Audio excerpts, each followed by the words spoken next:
Stephen McCurry is a photojournalist best known for this National Geographic cover photo of an Afghan girl in 1985 that you can see here. I think we hopefully can bring it up for you in just a moment.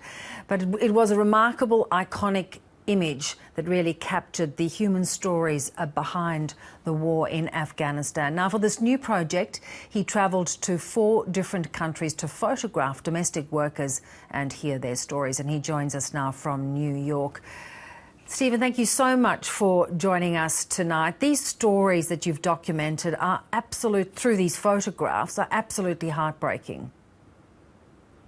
I was unaware of this incredible human, problem, which is actually widespread throughout, I would say, most of the world, but particularly in places like these women are coming from Nepal, from India, from Pakistan, from Malaysia, Indonesia, and the abuse that they have to endure is just unspeakable. Often they're not paid. Sometimes they're raped. Sometimes they're beaten. This one woman who we photographed had her whole entire back was scarred because her employer had thrown boiling water on her. And I mean, this kind of sadistic, cruel treatment just should not have to be endured by anybody.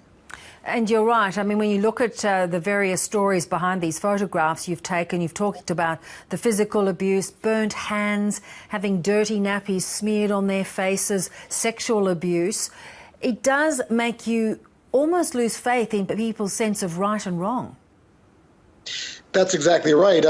There are some groups, particularly in Hong Kong and Nepal and the Philippines, who are actively trying to help change the laws, inform these tens of thousands of domestic workers throughout, particularly Asia, to inform them of their rights. Often their passports are taken away.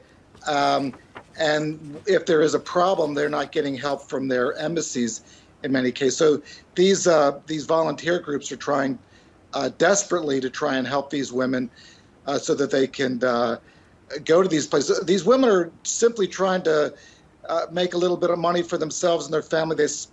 Often they send their income back to their native country, and often these are uneducated, naive women who are simply just trying to make a better life. Stephen, one of your subjects, Indra, who is from Nepal, and she went to Kuwait where she was physically abused. She said she will do absolutely anything to stop anybody else from ever again going abroad for domestic work. To your point about the fact that they need the money, how likely do you think that things will change enough for that to happen?